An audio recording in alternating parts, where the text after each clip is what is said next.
Friends, welcome back. తమ్ముడు, మనకు ఒక అతను కామెంట్ బాక్స్లో ఉంది, అన్న నేను కూడా నీ సబ్స్క్రైబర్నే, నా కోసం ఒక వీడియో చేయన్నా, నేను బాగా డిమోటివేట్ అవుతున్నాను అన్నాడు. తమ్ముడు, ఎందుకు డిమోటివేట్ అవుతున్నావు? నీ దగ్గర ఏం తక్కువ ఉంది? నువ్వు దేనికి తక్కువైనావు? ఎవరికన్నా నువ్వు తక్కువ అనేది నాకు అర్థం కాలే. నువ్వు కూడా చేయగలవు తమ్ముడు. అందరు మనం చేస్తున్నాం, నేను చేస్తున్నా. 37 ఏళ్ళు ఉన్న నేనే 4 డిగ్రీ సెల్సియస్లో 4 డిగ్రీలు ఉన్నది ఇక్కడ సెల్సియస్, మైనస్ డిగ్రీలలో కూడా నేను నిలబడగలుగుతానంటే మీరెందుకు చేయరు తమ్ముడు? 25 అండర్ 25 ఉన్నారు. మీరు కొండలు బద్దలు చేయగల సామర్థ్యం మీ లోపల ఉన్నది. బండను గుద్ది కూడా బలిష్టంగా బండను గుద్ది పిండిని చేయగల దమ్ము మీ లోపల ఉన్నప్పుడు మీరెందుకు భయ్యా వెనక్కి అడిగేయాలి? మీరెందుకు డిమోటివేట్ అయ్యాలి? ఏ విషయంలో నువ్వు డిమోటివేట్ అవుతున్నావు? సాధించే సత్తా ఉంటే సమరం ఒక సయ్యాట, తల వంచుకు రావాల్సిందే ప్రతి విజయం మన వెంట. ఇది ఎక్కడుంది చెప్పండి?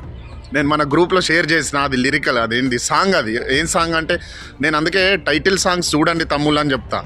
మనం నార్మల్గా మనకంటే రకరకాల మ్యూజిక్స్ ఇష్టం ఉంటాయి అందరికీ. ఏ రకంగానంటే కొందరికేమో క్లాసికల్ ఇష్టం ఉంటుంది, కొందరికేమో బీట్ ఇష్టం ఉంటుంది, కొందరికేమో టైటిల్ సాంగ్లో అప్పుడు వచ్చిన టైటిల్ సాంగ్స్లో బాగా మీనింగ్ ఉంటుంది అన్నమాట.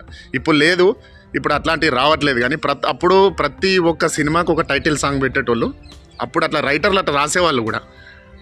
ఇప్పుడు వాళ్ళు ఏం రాస్తుందో అర్థమవుతలేదు. కానీ అయితే మెయిన్ టాపిక్ వస్తే, తమ్ముడు నువ్వు ఎందుకు డిమోటివేట్ అవుతున్నావు చెప్పు.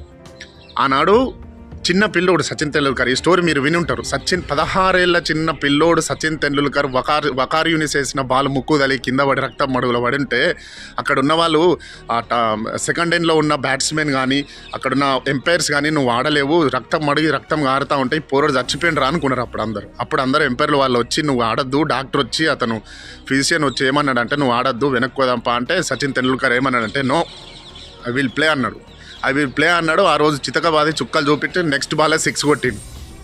మరి అప్పుడు ఇంత చిన్న పిల్లోడు, పొట్టి కుర్రాడు, ఈడేం కొడతాడని చెప్పి అందరు అనుకున్నప్పుడు, ఆయన ఈ అమ్మ నాకు ముక్కుకు తగిలింది, నేను చచ్చిపోతా అని వెనకడుగు వేసుంటే ఈరోజు సచిన్ తెండూల్కర్ను మనం చూసేవాళ్ళం కాదు. అంతే కదా. 10th ఫెయిల్ అయిన స్టూడెంట్, 10th ఫెయిల్ అయింది, 10th ఇంగ్లీష్లో ఫెయిల్ అయిన స్టూడెంట్ లెసన్ 10thలో ఉంది అని అంటే, అతని ఎఫర్ట్ ఎంత ఉంది చూసుకోండి. ఆ రకంగానే ప్రతి రంగంలో కూడా, మన ప్రిపరేషనే కావచ్చు, మన రన్నింగే కావచ్చు, మనం ఏ రంగంలో అయినా, ఈవెన్ మనం వ్యవసాయం చేసినా కానీ అదే కసితోటి, అదే మోటివేషన్ తోటి ముందుకు పోవాలి తమ్ముడు. వెనకడుగు వేయొద్దు. ఎక్కడైతే పడతామో అక్కడి నుంచి లేవడానికి ట్రై చేయాలి. ఇది గుర్తుపెట్టుకోండి. అస్సలు ఓటమిని మనం యాక్సెప్ట్ చేయొద్దు, మనం ఓడిపోయినామని ఒప్పుకోవద్దు. అది మన మోటివ్. ఓకే, జై.